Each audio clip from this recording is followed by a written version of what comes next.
Hey guys, welcome back. So previously we tried to do a packing for a trip video.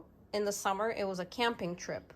Currently we are packing for a ski trip, and there's a lot to know and a lot to prepare for. Join us. We will begin first with the measurement of ski boots. First, in order to measure what size boot you need, you take a foot of a child or an adult and you go around it with a pen all the way around. Okay, do the other foot just in case.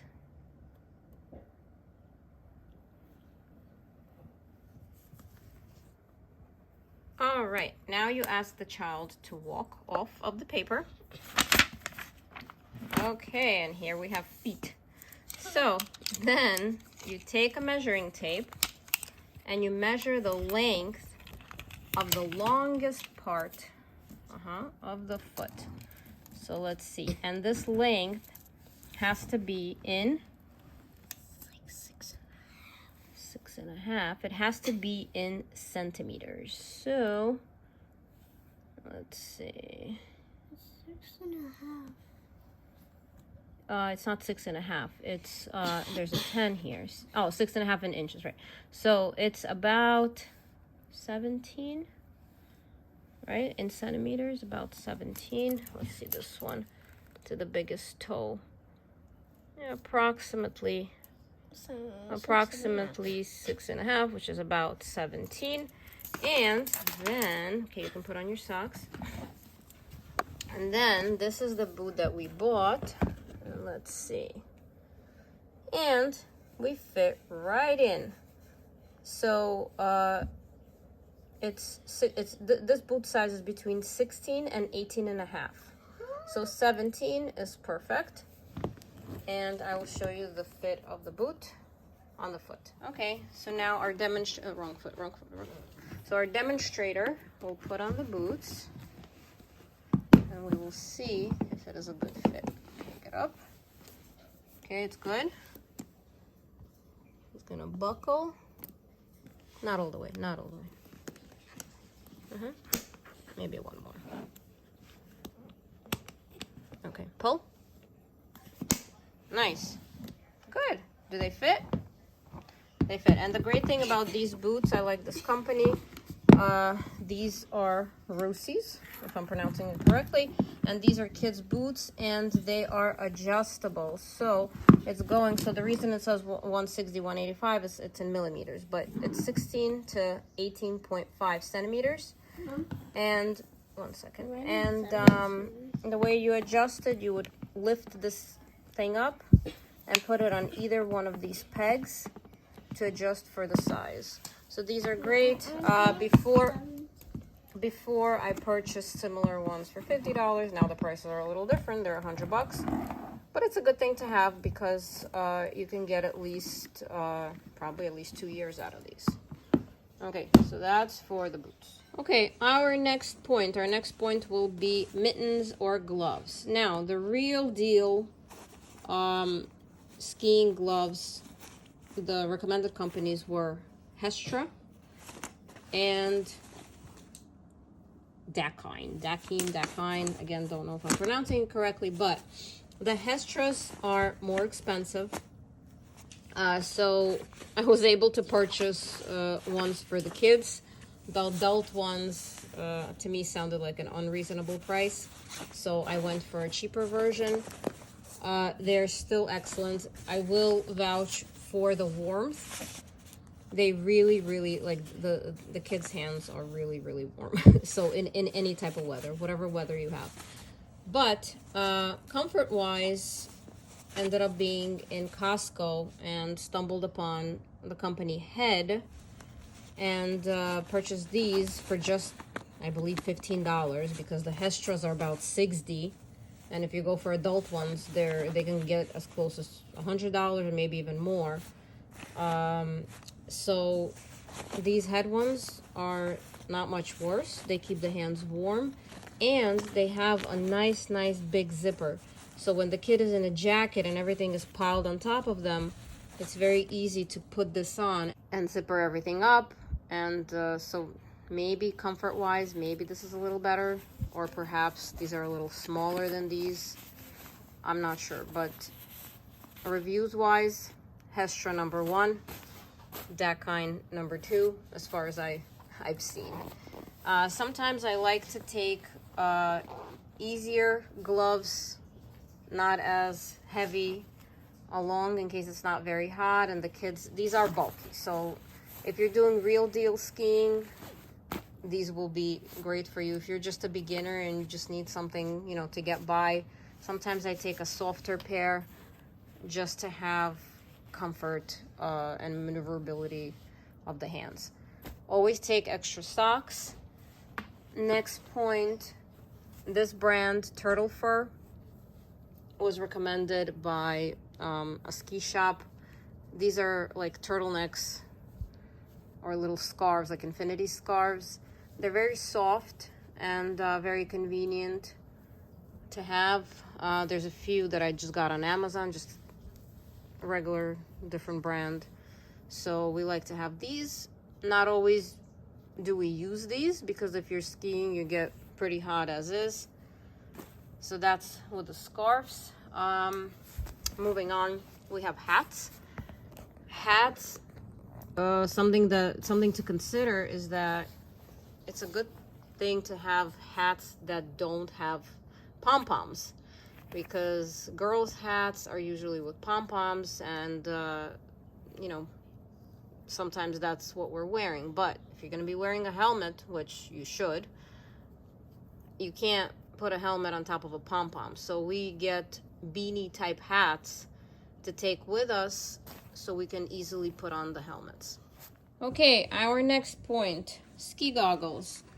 So again, if you're just going off a bunny slope, you may not need these, but it also depends which weather conditions you're skiing in.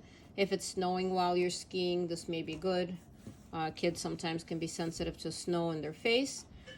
So we have these. I didn't go too crazy with the goggles. They can get pretty expensive. Most of these are Velazio. I know at least 3 of the kids' ones are. The other ones, I think one was a gift. I'm not sure. I don't even know what company. Let me see. What is this? Outdoor Masters, one of them. And one of them is this. So, yeah, not really particular, just because we're pretty beginner at this point. So this is just something that we take along. Also, hand warmers. Always good to have hand warmers in case the weather is very cold. But again, we try to go when the weather is not terribly cold, just to, you know, better enjoy the skiing experience. So much nicer when you're not super freezing while trying to ski. So we have the 5 pair of boots that we take along. I take a little cloth to wipe off any excess either on the skis or on the boots to keep them clean. Our next bag, we have the ski suits and ski pants. So my personal favorite is still Lands' End. For kids, they're pretty great. They have zippers on the legs, so you're able to accommodate if you have a wider boot. They also have an inner rubber band, so this goes over the boot. The snow's not gonna get in. They have a bunch of pockets, so that's one of my personal favorites. What company is this? This is Champion. This one wasn't bad either. This does not have the zipper. It does have the rubber and also pockets. For the adult ones, we don't get the bibs, we just get the regular pants. They're just like that, bunch of pockets, pretty convenient, very warm, waterproof. So this is a must. this is a must on my list. Next over, which is a must as well, are helmets. Safety first. Helmets, the company that I got for, I believe, the entire family is it's called Retrospec. Retrospec helmets.